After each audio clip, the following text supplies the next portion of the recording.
Padala ni Dodong. Ay, thank you, Go. At saka may paket pa. Ano siya?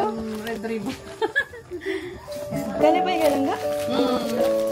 Galing pati kami sa center din at nag-vlog din ako. Dinalaw namin si Rochelle. Ay, ganun. Ang tagal namin dyan. Sige daw po. Nasaan po kayo kanina? Nakahinto kami doon dahil hinihintay namin yung Kusing pa lang. Nandito ka na. Eh, hindi naman ako nag-chat sa kanya. Eh, Nakauwi na ako. Monitor siya dito. May monitor siya dito.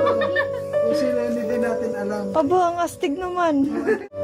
Siyempre, alam niyo siguro kung anong oras ka nandito. Ha? Kami kinalamot na kami.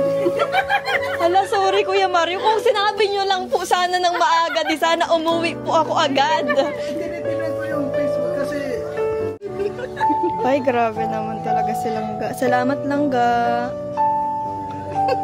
Isipan mo pa talaga.